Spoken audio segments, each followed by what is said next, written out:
Good morning students. How are you? I hope you will be fine.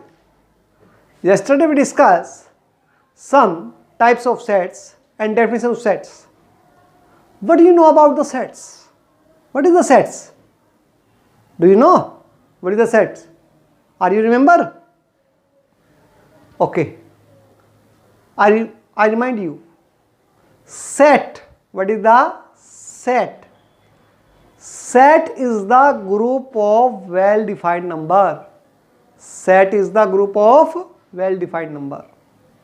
कि भी एक group होता है वेल डिफाइंड नंबर का. What is the finite set? A set which has finite element. What is the infinite set? A set which has not finite elements. Which is not finite. What is singleton set? A set which contains one element. Universal set which is set contain all the sets.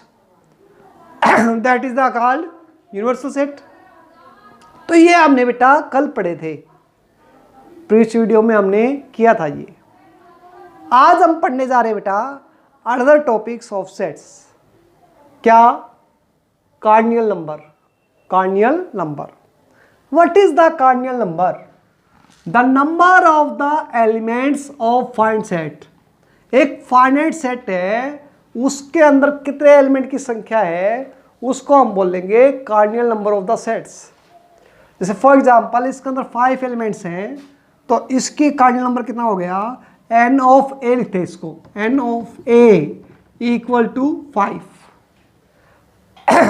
ऐसे हमारे पास जैसे भाई यदि 4 और लीजिए भाई, a equal to a b c d. अब इसके कितने एलिमेंट है? 4 है, तो n of a equal to 4. n of a equal to 4 ये लिखते हैं आप. इनको हम ऑर्डर भी बोलते हैं, ऑर्डर ऑफ फाइनाइट सेट. कि भी इसका ऑर्डर कितना है? 5. इसका ऑर्डर कितना है? 4. That is called order of the set also. Okay. अब हम नेक्स्ट पढ़ने जा रहे बेटा क्या? Equivalent sets. Equivalent sets. Equivalent sets.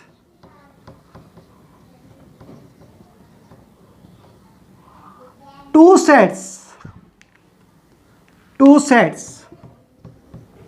sets are said to be equivalent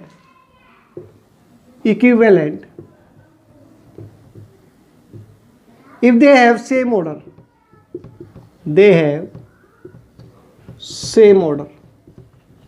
ये दोनों का ऑर्डर सेम हो तो उनको हम कहेंगे इक्विवेलेंट सेट्स. कैसे भाई? जैसे यहां पर set A equal to 1 2 3 4. Set B है, set B equal to A E I O. अब बेटा यहां पर कितने एलिमेंट है? 4. इसके ऑर्डर कितना है? 4. दोनों का ऑर्डर सेम है तो therefore it is called, these are called equivalent sets. क्या कहलाएंगे? equivalent sets. Since n of a equal to n of b तो therefore it is called equivalent set. और equivalent sets की नोटेशन ये होती है जो सिमिलर की होती है, that is the notation of the equivalent sets. Okay. Next है क्या? अगला हमारे पास है इक्वल सेट्स.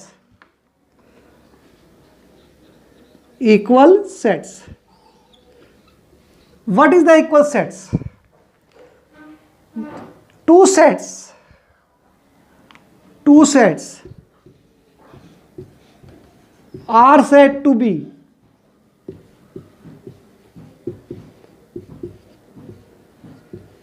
इक्वल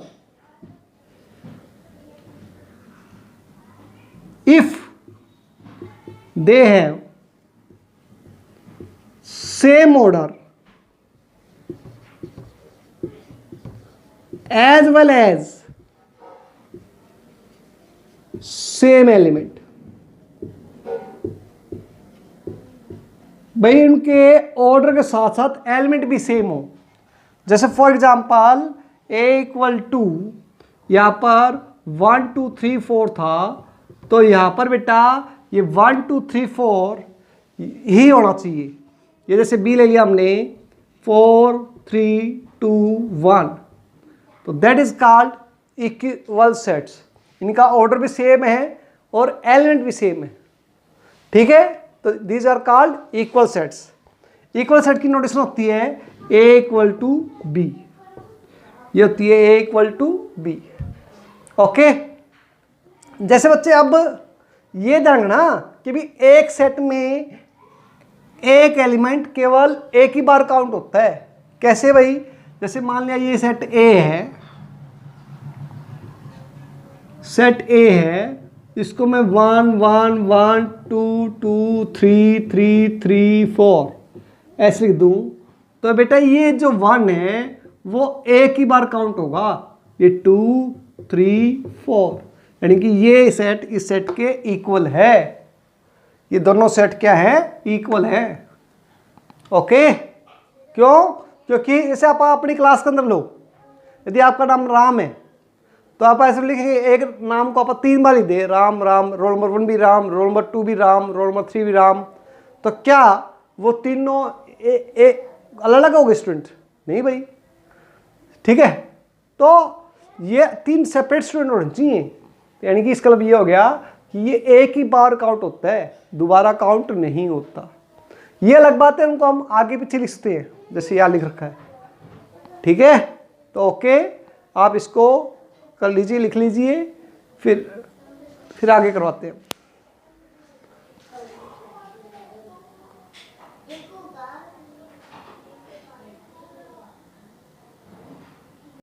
देखो बेटा, अब हम कुछ क्वेश्चन डिस्कस करने जा रहे हैं।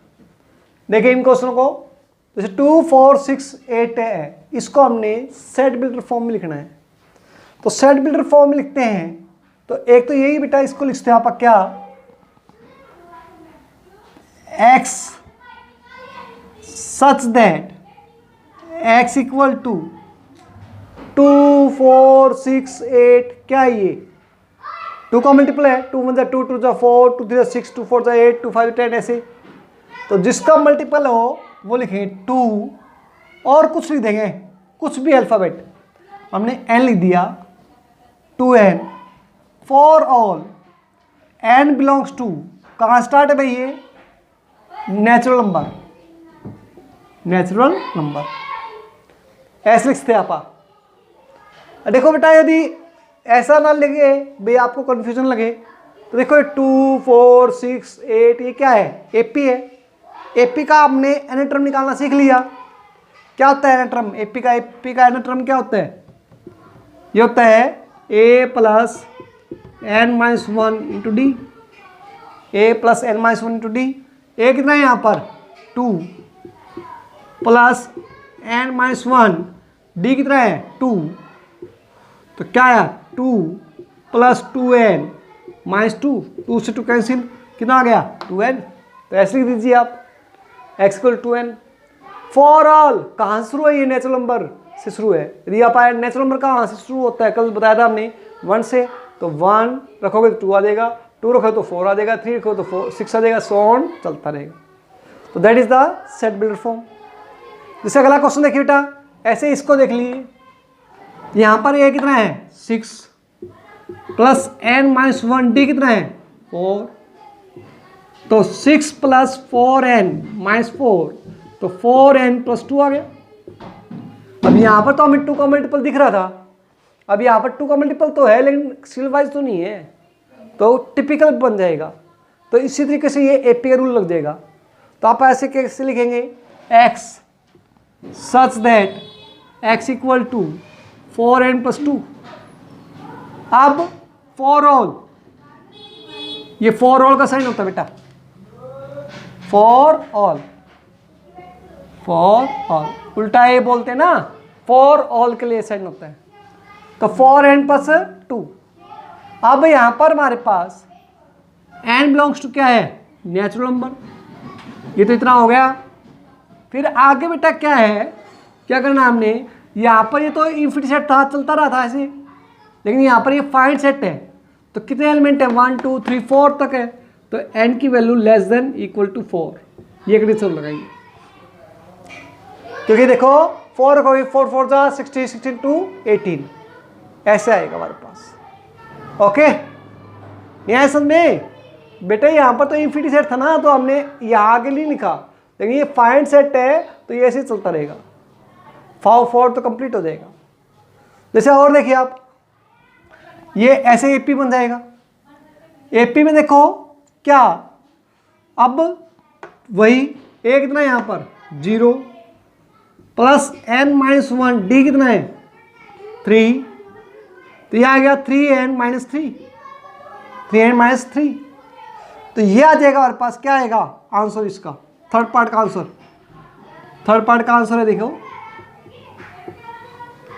x such that x equal to 3n-3 for all n belongs to natural number. और ये बेटा आप आगे चलता रहना सोन, तो आगे इसके लिखने की जरूरत नहीं है, यही आ जाएगा। ओके, देखो बेटा नेचुरल नंबर 1 से स्टार्ट है, 1 लिखें तो 3 में 3 गया 0, 2 रखे 2 3 6, 6 माइनस 3 गया 3, 3 रखे 3 9, 9 माइनस 3 गया 6, ऐसा चलता रहेगा। यहाँ पर तो कंप्लीट हो रहा था इसलिए हमने 4 तक लिख दिया, यहाँ कंप्लीट नहीं हो रहा तो हमने यहाँ तक लिखा है। आ गया समझ में आपको? ऐसे ही बच्चे देखो, जैसे फोर्थ पार्ट है, अब इसको हम देखो आपका आंसर नहीं मिलेगा आपकी बुक के हिसाब से, आप बुक के हिसाब से देखेंगे तो बुक में ये दे रखा आंसर फॉर बुक, क्या x such that x equal to 3n, जैसे यहाँ पर 2 का मल्टीपल था, ये 3 का मल्टीपल है, देखो 3 0 0, 3 1 3, 3 2 6, 3 9, तो ऐसे 3 का मल्टीपल है, for all n belongs to whole number. Belongs का मतलब क्या होता है बेटा, बिलोंग्स का मतलब ये होता है, जैसे कोई सेट है A 1 2 3 4 5, क्या 4 इस सेट के अंदर है, तो लिखेंगे आप 4 बिलोंग्स टू A, ये होता है बिलोंग्स का साइन, ई बोलते हैं अपन जिसको, बिलोंग्स टू। जैसे 7 इसके अंदर है क्या, नहीं है, तो 7 does not belongs to A, ये होगा। तो बिलोंग्स का मतलब क्लियर हो गया, मैं बोलते जा रहा हूँ, 3 सवाल करवा दिए, नहीं आया फिर पूछ लेना आपको, ठीक है। ऐसे हमारे पास अगला देखिए आप,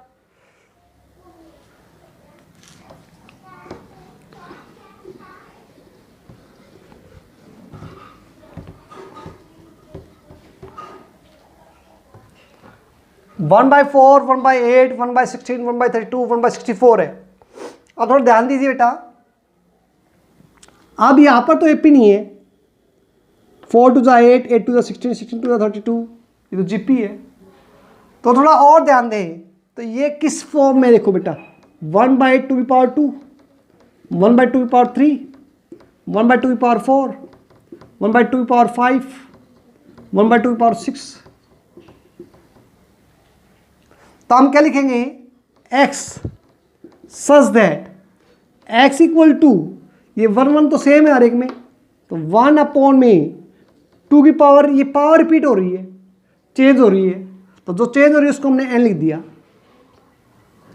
for all n belongs to natural number, n belongs to क्या है, नेचुरल नंबर। नेचुरल नंबर क्यों भाई, क्योंकि हमारे पास अब भाई 2 3 पॉइंट में थोड़ी है, लेकिन यहाँ पर हमें कंडीशन लगानी पड़ेगी क्योंकि ये फाइंड सेट थोड़ी है। क्या n की वैल्यू, क्योंकि नेचुरल नंबर तो 1 से स्टार्ट होता है, तो यहाँ पर 2 की पावर 1 तो है ही नहीं, तो n की वैल्यू 2 से ग्रेटर इक्वल एंड 2 से ग्रेटर इक्वल और 6 से लेस, तो ये और लिखना पड़ेगा हमें। ओके, ऐसे ही अगला देखिए आप, जैसे ये 1 2 3 4 5 6 7 8 है, तो x such that x equal to, अब 1 2 3 4 5 6 7 8 है, क्या ये एक एपी है, एपी का एडमिट टर्म निकालो, A N equal to A plus N minus one into D. A कितना है 1 plus N minus one, D कितना है 1, तो 1 plus N minus one, 1 cancel हो गया, कितना आ गया एन आ गया, तो ये आ गया एन। ठीक है, ओके। अब एन अपॉन में, अब ध्यान दीजिए बेटा, क्या है यहाँ पर, एक न्यूमरेटर में एक ज़्यादा है ना, यहाँ पर 1 है तो 2, 2 है तो 3, 3 है तो 4, 4 है तो 5, तो यहाँ पर एक ज़्यादा देगा n plus 1। For all n belongs to natural number, ये लिखना पड़ेगा हमें। फिर यहाँ पर देखो फाइंड सेट है, तो n की वैल्यू कहाँ से स्टार्ट है, देखो 1 स्टार्ट है तो स्टार्टिंग लिखने की जरूरत नहीं है, यहाँ पर 2 से स्टार्ट हो रहा था इसलिए 2 स्टार्टिंग लिखना जरूरी था, यहाँ पर लिखने की जरूरत नहीं है, लेकिन खत्म कहाँ हो रहा है 8 पर, तो दैट इज 8। ठीक है, तो ऐसे आप कर लोगे, इनको आप राइट डाउन कर लीजिए। 1-2 मिनट के लिए आपको मैं छोड़ता हूँ, आप देख लीजिए।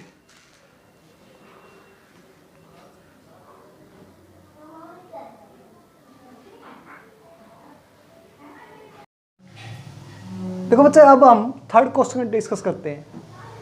हमने पहले क्या लिखा था कि भी सेट बिल्डर फॉर्म में करना सीखा था। अब हम इनको सेट बिल्डर फॉर्म में दे रखेंगे क्वेश्चन, इनको हम रोस्टर फॉर्म में लिखेंगे।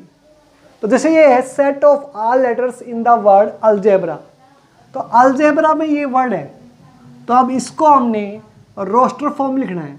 तो लिखेंगे हम, क्या आएगा, पहले वर्ड ए, फिर एल, फिर जी, फिर ई, फिर बी, फिर आर, और ये हम ए लिख चुके इसलिए हम इसको रिपीट नहीं करेंगे।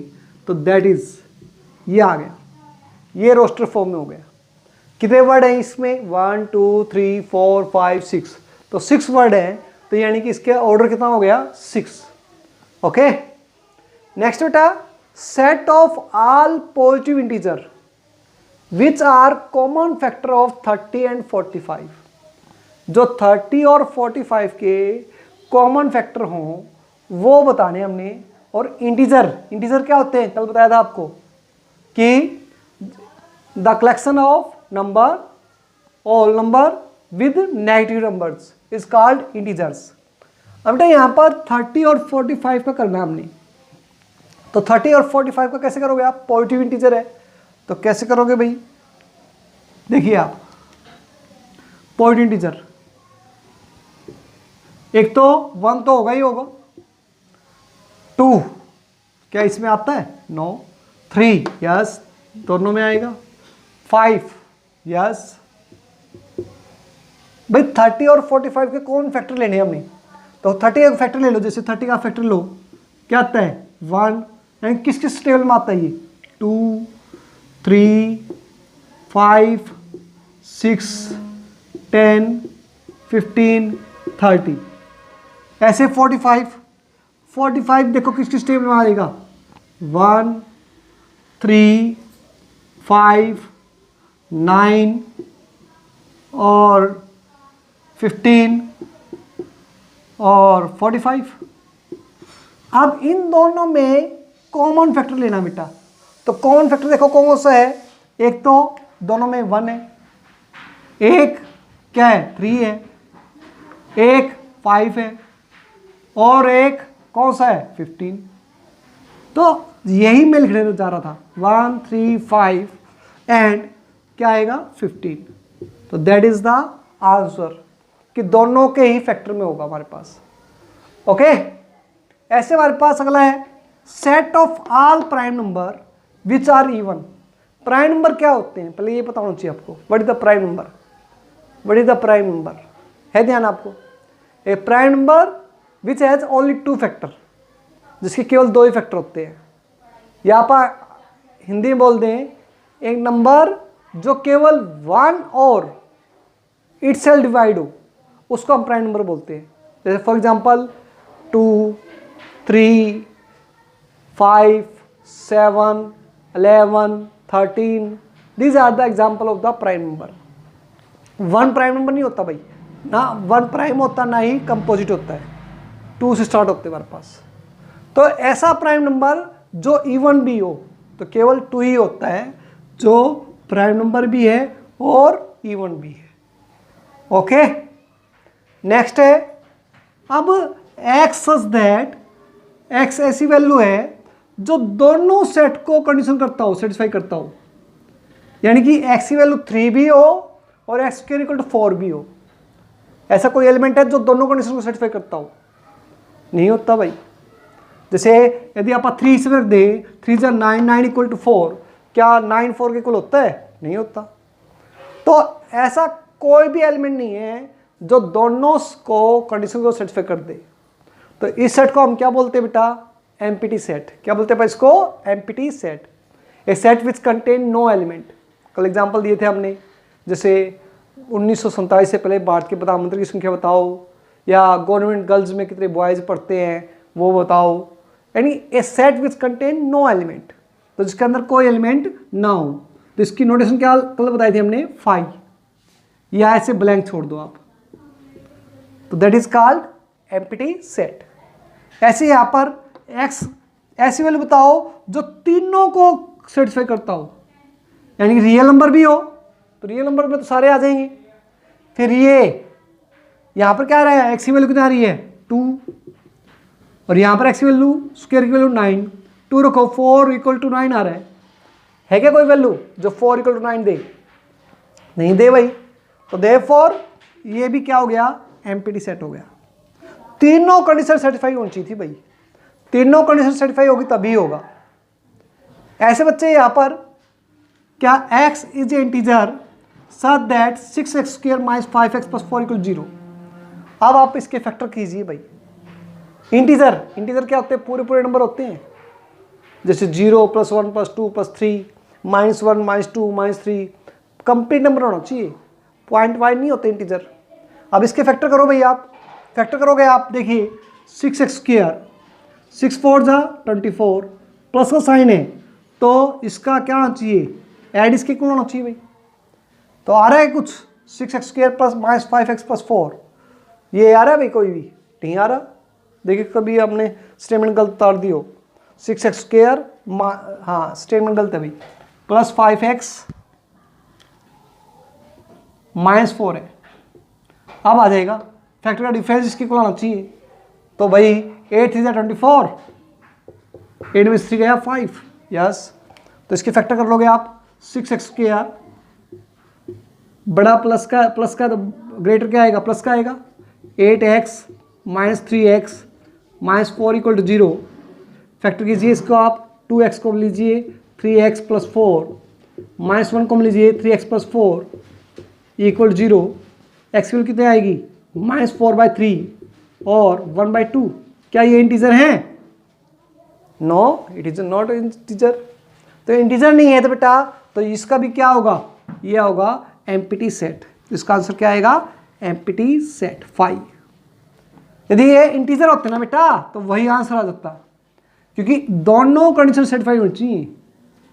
तो यहां पर इंटीजर आंसर आ जाता, कोई भी ऐसे मान लिया 1 आंसर आता तो इसका आंसर 1 होता। ओके, ऐसे अगला हमारे पास कि भी ऐसी वैल्यू निकालो जो दोनों कंडीशन को सेटिस्फाई करे, नेचुरल नंबर भी हो और 4x - 50 < 29 भी हो। तो मैं इसको सोल्व करता हूं कि भी 4x - 15 < 29 है।